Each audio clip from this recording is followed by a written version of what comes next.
On Saturday, September 28th, I was invited to be at the Kalona Historical Village Museum along with some other authors and sell and sign books. And a guy that was there that day, Tom Nye, he was doing both quite frequently. And I sat down with him and we had a little visit. He is the author of the AMISH Horses Book Series, and really interesting guy, and you're going to get to meet him here in just a moment. This episode is brought to you by Griner Auto Body of Washington, Iowa, using state-of-the-art techniques and decades of experience to get your car back on the road after an accident. Car Doctor of Washington, Iowa, no matter who Frankensteined it, they can fix and clean and customize it. McDonald Boneyard of Keota, Iowa, for all of your farm equipment and auto recycling needs. Girling Repair of Winfield, Iowa. If your mower is dead, call Fred, your Husqvarna, Aaron's, and Gravely dealer. B&B Propane and the family of Jet Stops. And Blue Dog Lawn Care of Wayland, Iowa, for all your residential and commercial lawn care needs. And it's going to happen sooner than later, folks. Snow's going to start flying again, and they can remove that for you as well. They all present Southeast Iowa today. I'm John Bain, author of Christie's Journey, The Beat Goes On, and your host. Let's go visit with Tom. Welcome to Southeast Iowa today. Is it okay to call you Tom? That'd be fine. All right, because the folks that are watching this are seeing Thomas Nye on the screen right now. Okay. But Tom, thanks so much for being on the podcast. And we are here, obviously, at the Kalona Historical Museum. I've already said that in the opening segment, so that's why I said obviously. But you, sir, are an author, and you're from Frytown, which is just north of Kalona. That is correct. And tell us how you got into writing books. Okay, well, I've lived in this area for 45 years, and I had so many good experiences with Amish people.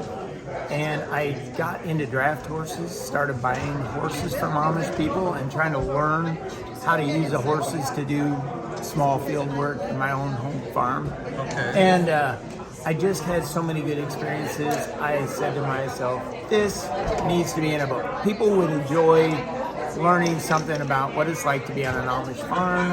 And they would also enjoy learning about, like working with the horses and just what daily life is like on an Amish farm. And I've learned from these experiences, so I want to share it.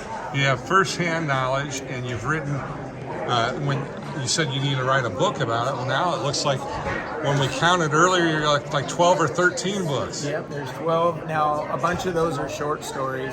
There's 5 full-length novels. And the first one I wrote is Under the Heavens.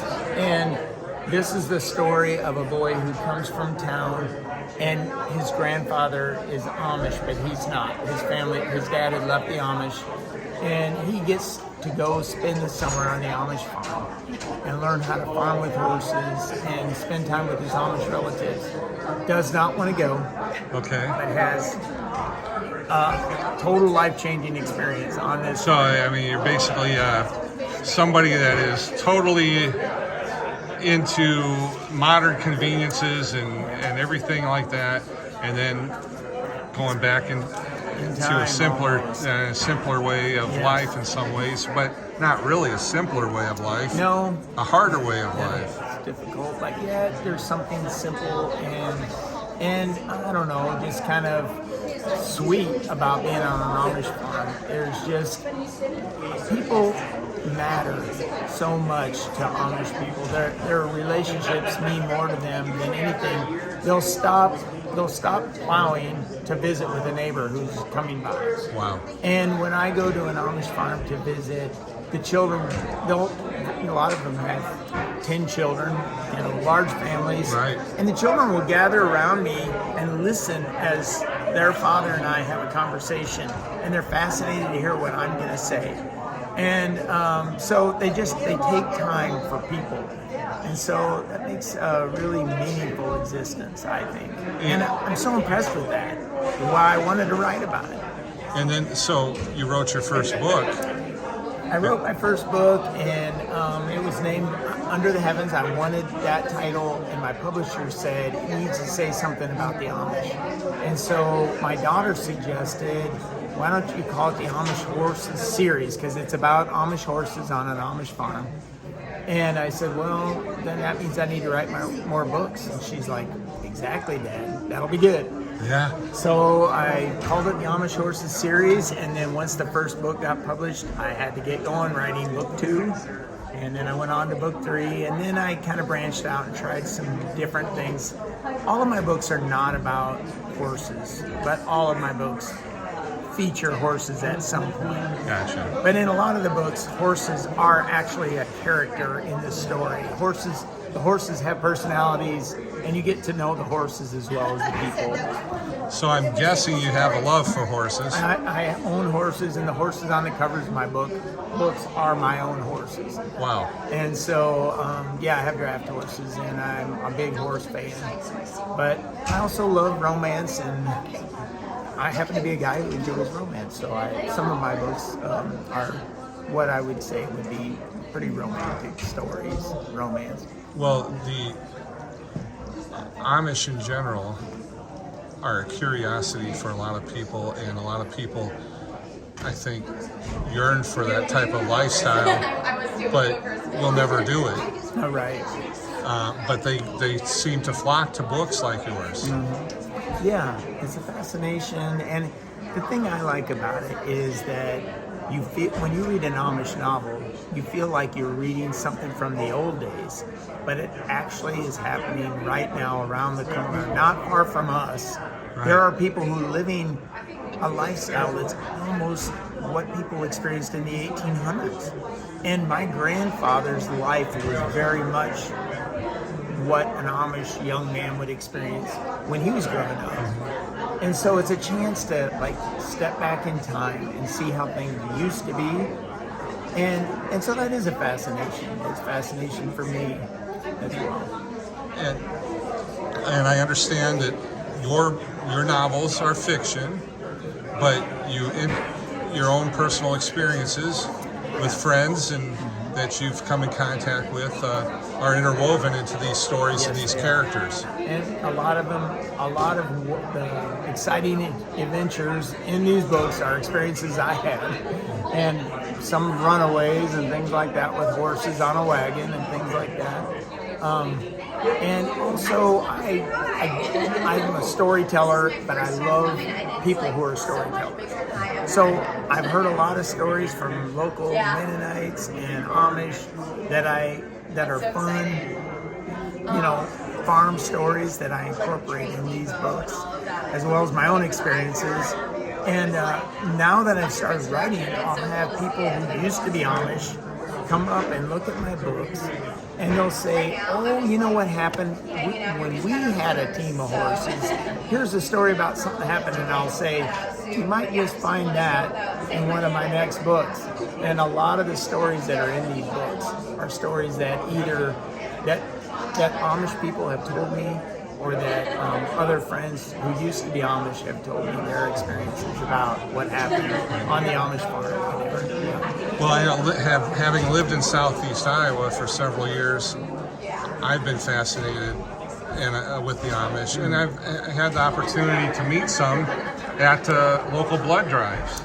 And what was interesting about it was, there'd be a bunch of people that would show up in one van, Oh, right. and because they're not usually owning or driving an automobile, but they and they wanted to donate. Yeah.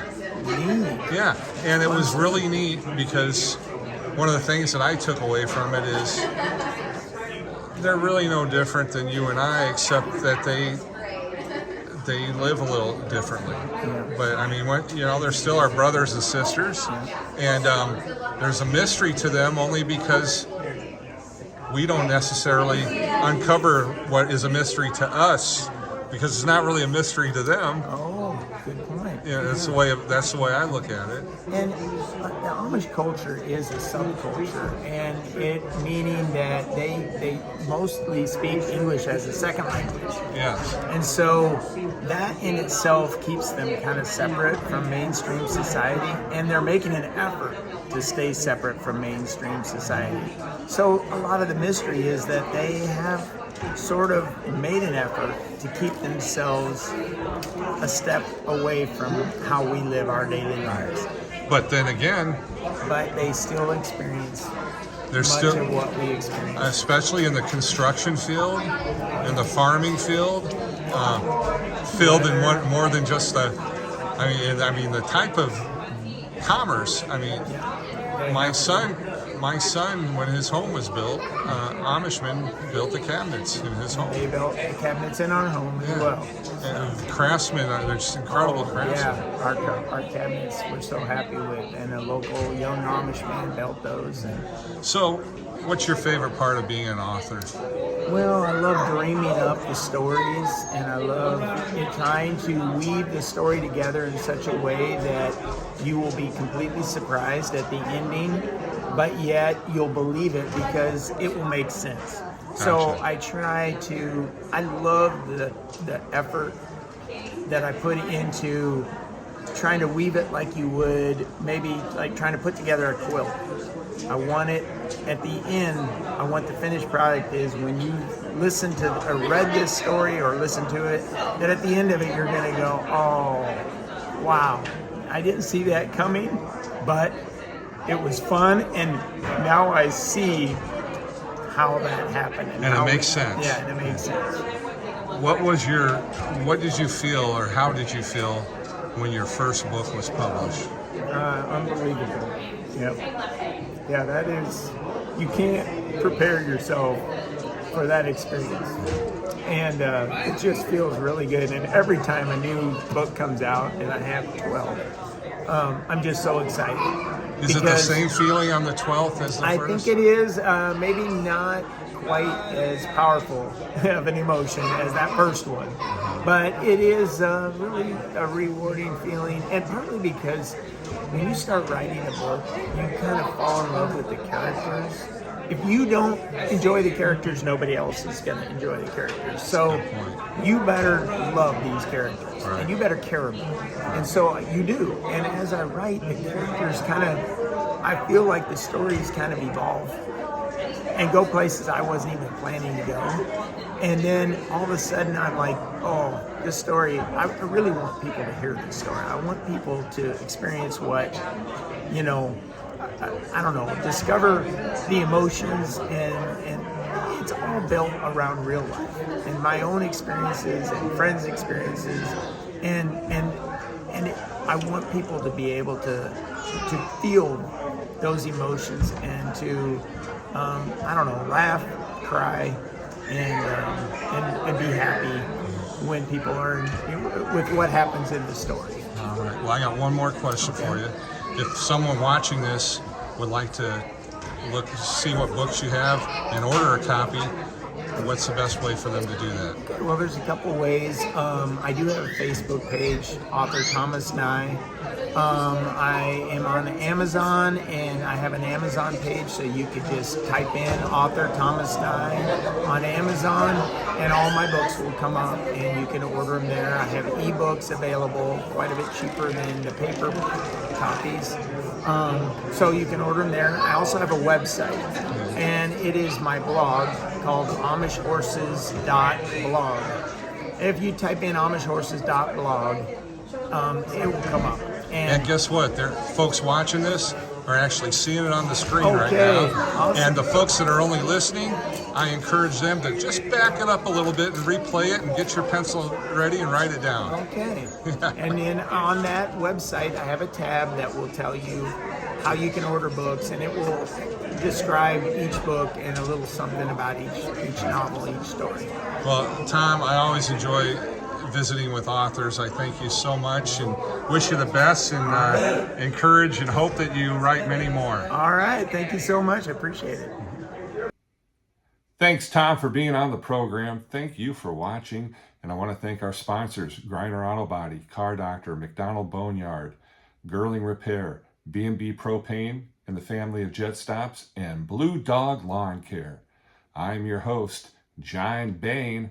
Stay friendly, Southeast Iowa.